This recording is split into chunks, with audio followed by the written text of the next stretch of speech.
Hi there everyone, and welcome to DnD Horror Stories with DnD Doge.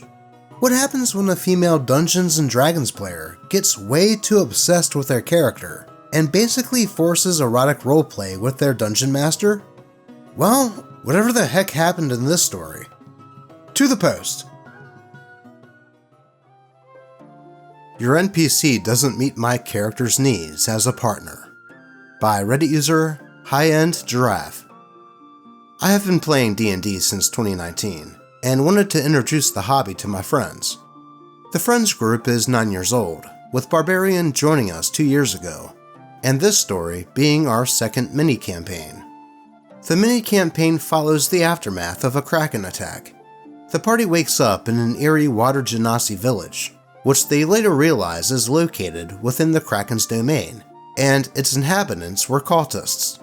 The village chief was a Kraken priest who had an adoptive daughter, Amelia, tasked to look over the party. Amelia eventually smuggled the party's gear from her father's house and warned them about the island before disappearing.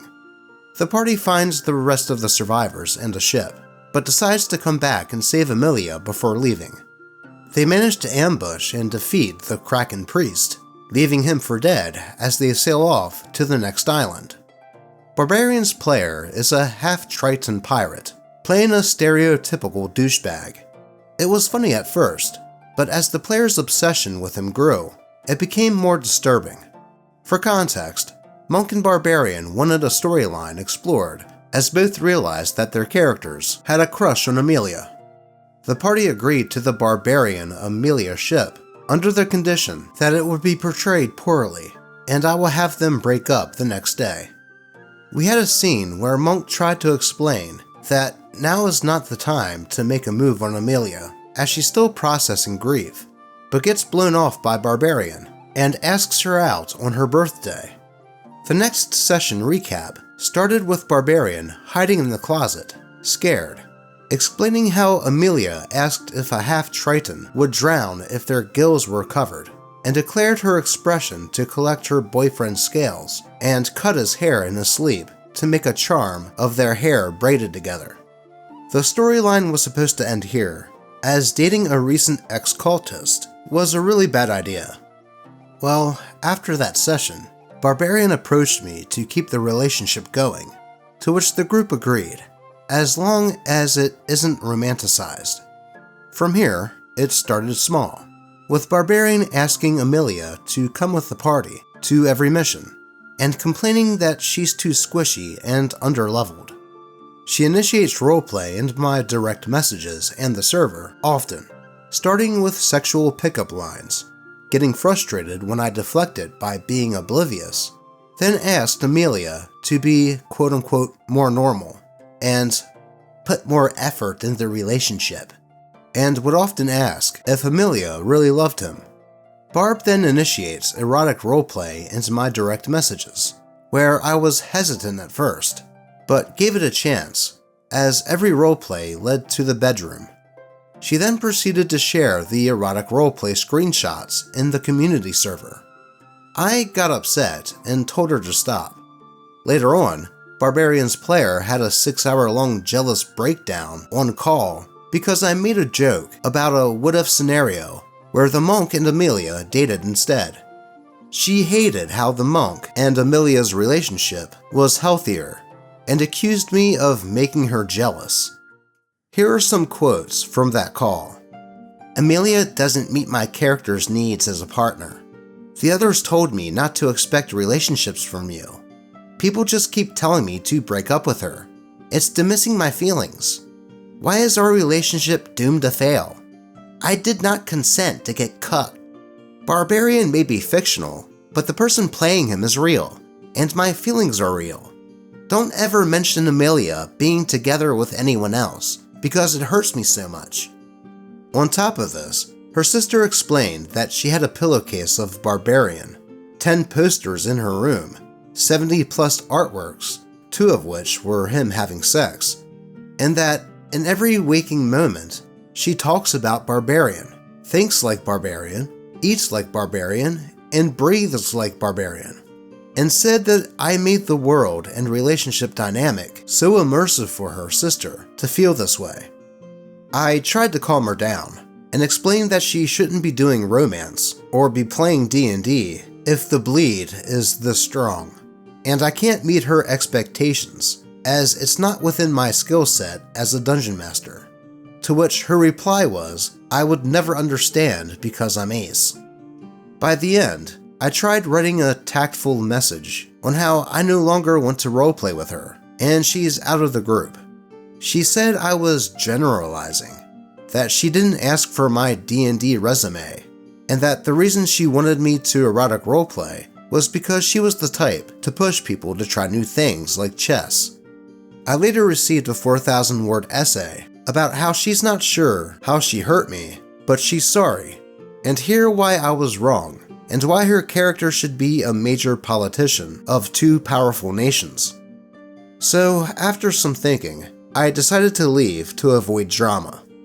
I couldn't kick her out, as it wasn't my server, and the owner was unreachable. The active community noticed I left, and wanted to follow me to a new server, and her last message before I blocked her was accusing me of turning people against her.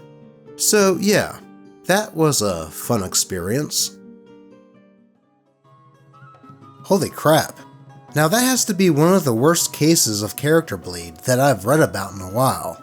I mean, having some romantic roleplay in tabletop RPGs like Dungeons & Dragons can be okay, though the players all need to have the mindset that these are characters that they are playing, not them in real life. And in my honest opinion, OP should have stuck to the theme that this relationship would not last, and put their foot down on that compromise. Maybe then, Barbarian's player wouldn't have gone insane with the fictional relationship. Though, I also have to say that indulging the erotic roleplay between Barbarian and Amelia probably also was a bad idea.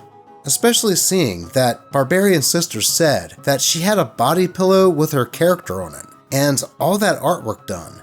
That just shows a level of obsession that is almost psychotic. It really seems like, at least to me, that Barbarian's player was using this Dungeons & Dragons game as a way to fulfill some need for a relationship in real life, and viewed it as such.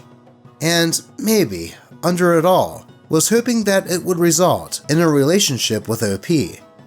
Though, who knows? What do you all think on this one? It's kinda crazy, right?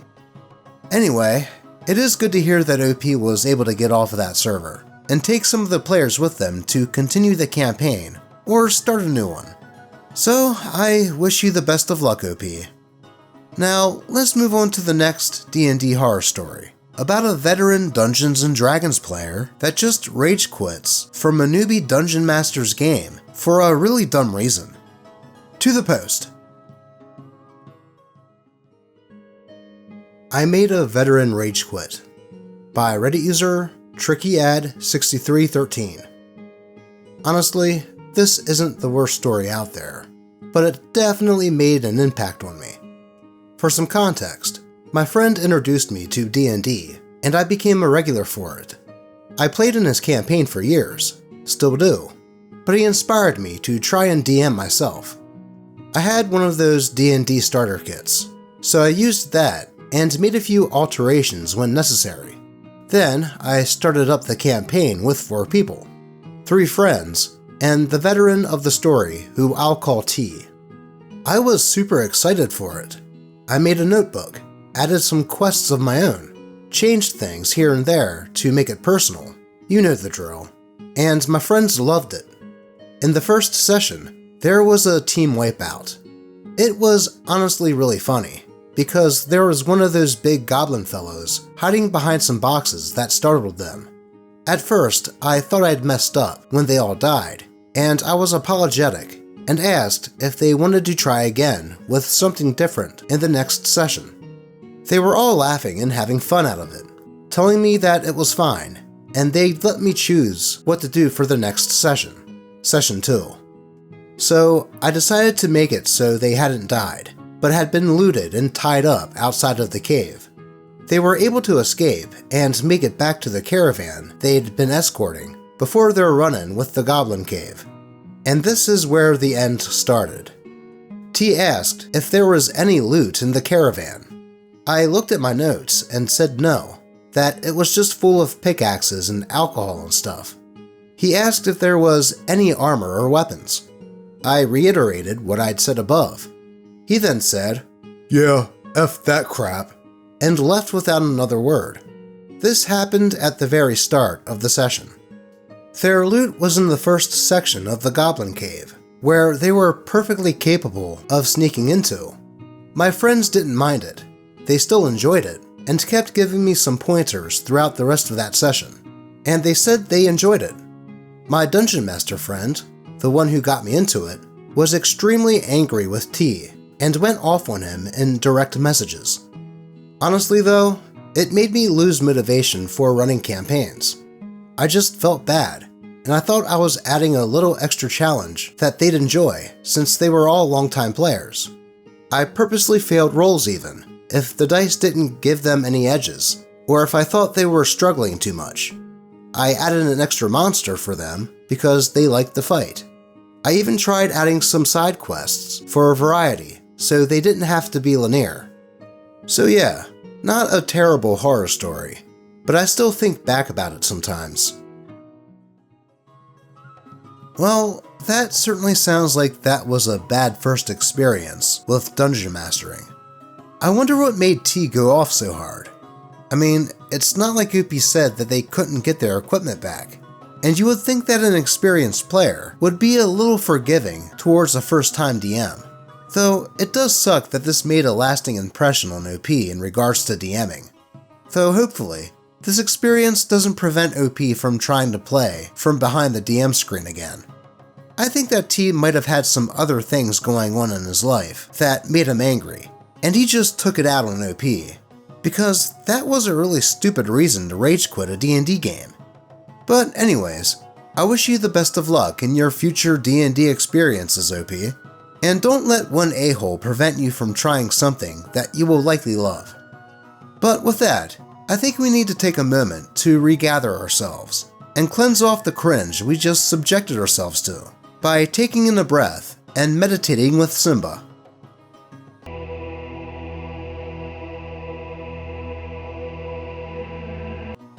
Ah, there we go. That is much better.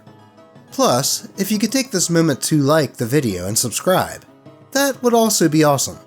And if you would like to help the channel out directly and help with the Kitty Treat Fund, I'll have my Ko-fi and Ko-fi links in the description. But with that, let's move on to an RPG horror story about a dungeon master that is dealing with a player that just doesn't want to level up in any way. To the post. The Fighter Who Refuses to Be a Loot Goblin by Reddit user MurkyAd5810. Now, to preface this, it may be a bit of a stretch to call this a horror story, but it is getting increasingly frustrating for both the party and for me as the game master, and I do hope for some good advice. We are playing Pathfinder 2nd Edition, and in the party is a fighter who has set his sight to self-nerfing. For those who have never played Pathfinder 2nd Edition, Fighter is the more offensive heavy melee class, less tanky, but better at hitting than a paladin or champion, having excellent attack bonuses and some stable damage on top, plus a lot of special attacks for all occasions. This makes them versatile and very consistent damage dealers, first and foremost. So, while the party is level 10, will be 11 after the current dungeon, and have appropriate to slightly higher level gear across the board, the fighter wears his starter scale mail. Where the other damage dealer went for a great weapon, the fighter uses a shield and his fist. Granted, he is using hand wraps that give his unarmed attacks magical item progression, but still. He also took Martial Artist as an archetype, making his unarmed attacks D6 instead of D4. This might not sound quite that bad, until you remember that the armory is his oyster, and he can take any damage die he wants, up to and including D12. And since in Pathfinder 2nd Edition, you can increase your weapon damage by adding more of its basic damage dice. This does fall off extremely quickly compared to dual wielding anything or a great weapon. You might say, okay, he's clearly going more for a tank with that shield, and that would be fine. But remember, he did not upgrade his armor once, or go for a better shield until one was literally put into his hands by the party. In this dungeon, I placed 2 items for him specifically, as for everyone else, and they were all able to pick up on who was intended to get what. Firstly, a greatsword flame tongue that could be pulled apart as an action to become a pair of longsword and short swords, each with flame tongue properties as well. For the stat people, this thing in greatsword form would do 3d12 damage, plus d6 fire, and can produce flame at a full attack modifier, compared to his 2d6 fist, with 0 special properties. Secondly, a +2 resilient cold-resistant mithril full plate. What happened? He wanted the other damage dealer to have the flame tongue. The guy already has a strong greatsword, and did not even voice anything in regards to the armor. When asked point blank by his fellow players if he may not want either a massive upgrade, or preferably both, he declined. Game balancing being what it is, the system obviously assumes the gear is improving, more or less, in lockstep with the characters, especially the striking runes, which are important for martials. They are the ones that add weapon damage dice.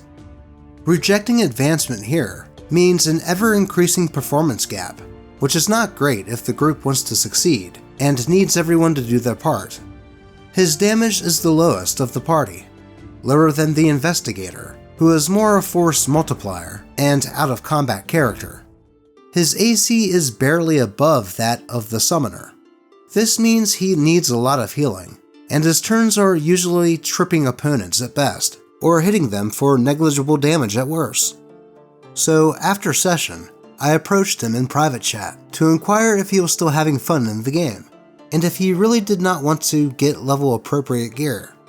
His response was that he always wants to default to cheap gear in case it gets lost or damaged, and is still enjoying the game in character, saying, quote, "Even if the group deems it a detriment."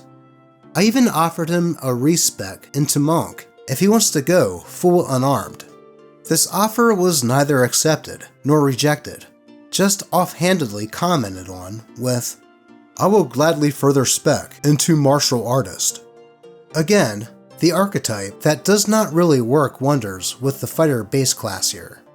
I explained to him that the game's balance is built around improving gear for the party, and that his build is so unoptimized that he's becoming a liability. No, not every character has to be perfect, and I dislike min-maxing the living crap out of games, but I do believe every character has to be optimized insofar that the abilities work well together, and that the chosen role in the party can be fulfilled as well. And this was simply no longer the case. I did not get a reply yet, and it's been a few days. He is also distracted a lot of the time, missing cues, loot, and even direct questions, which I can forgive to an extent, as he always gets to the game straight from work and is tired. I am loath to kick the player. He is a decent guy and a very good role player when he chooses to apply himself, being responsible for some very memorable moments and subplots. But between the mental absence and the self-nerfs, it has become unfun for everyone else. For the mental absence, I am currently considering saying, please only play if you can actually participate.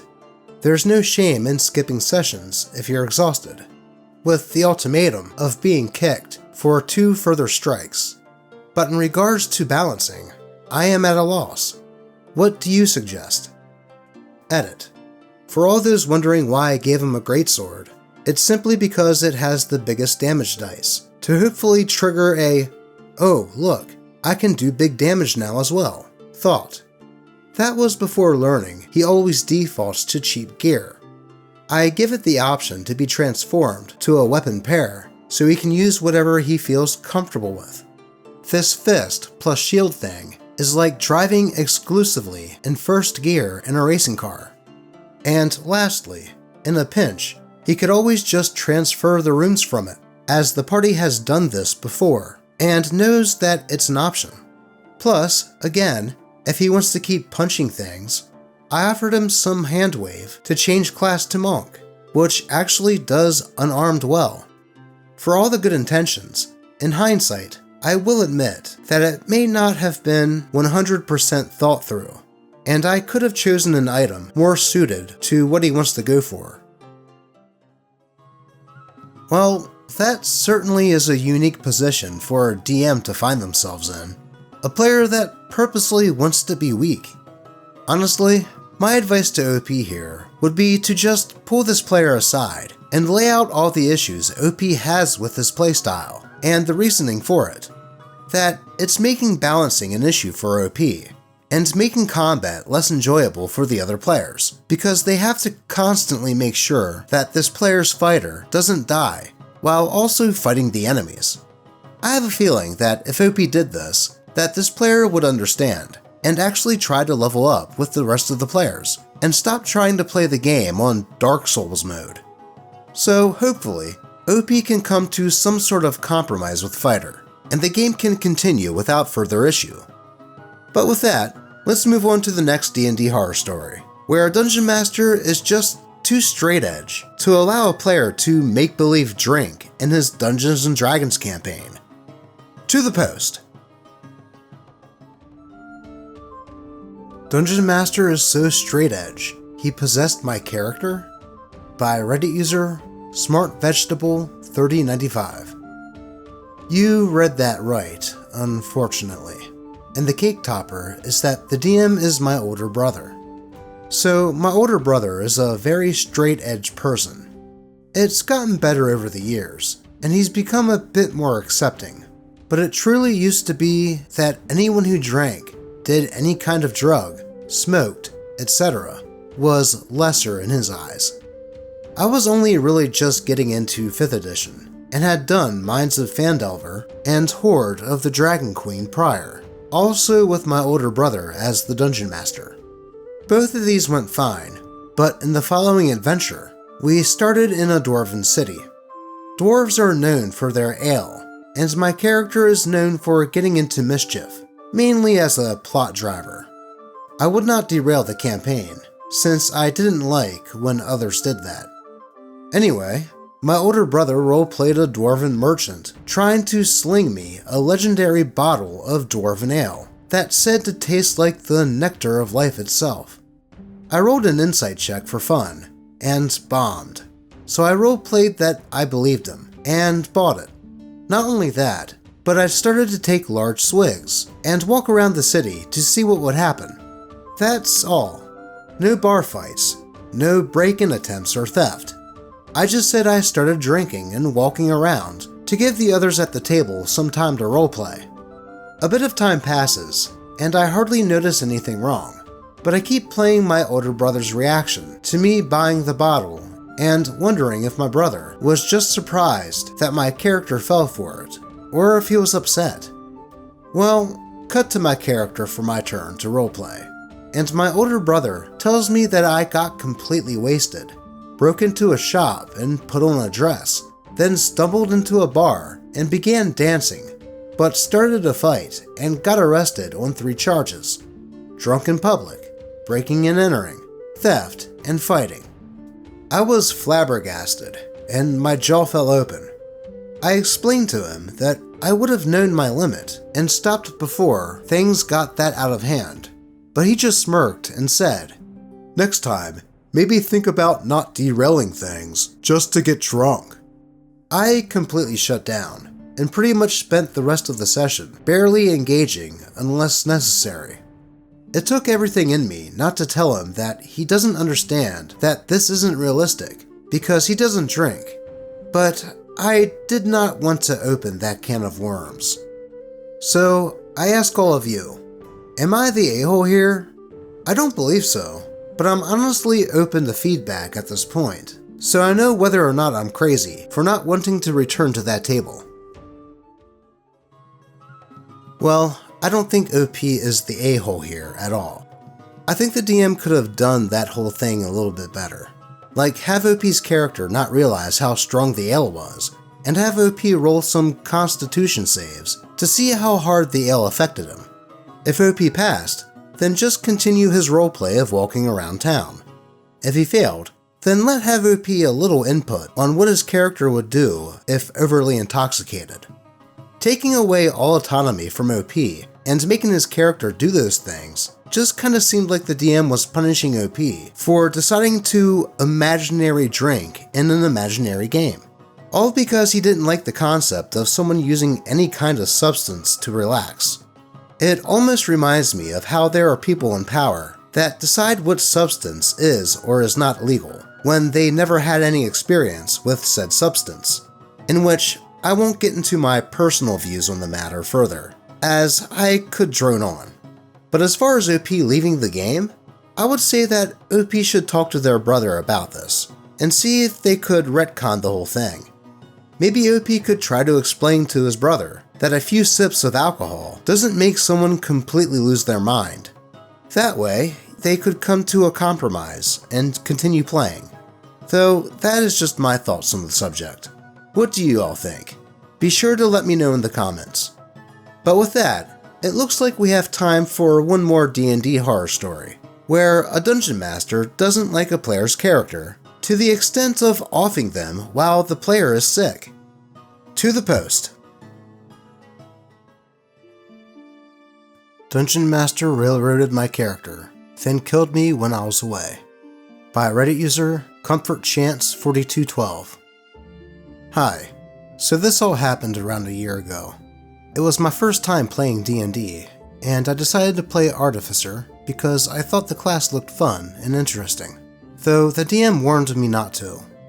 Apparently, Artificer has this deadly ancient magic, and I was told I'd never be able to learn spells, that I'd have 5 health, and I would die instantly.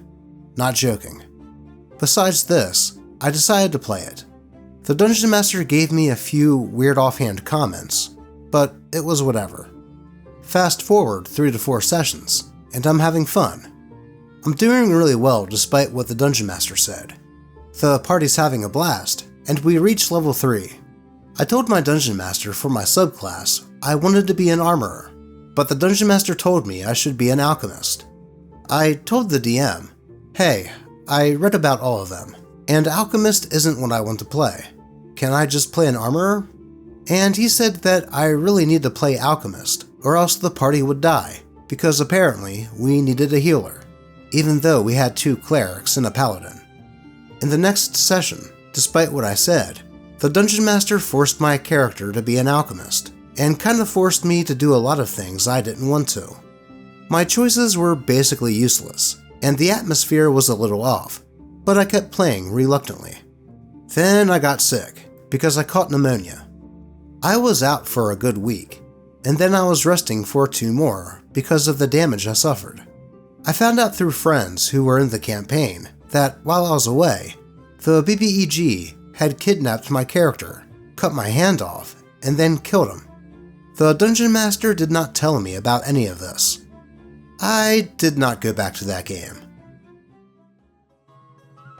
Well, I wouldn't return to that table either. Not only was the DM basically telling OP what he could and could not do with their character, aside from telling OP not to make the character in the first place, but the moment OP wasn't able to make a few sessions due to being sick, the DM used it as an opportunity to kill off OP's character?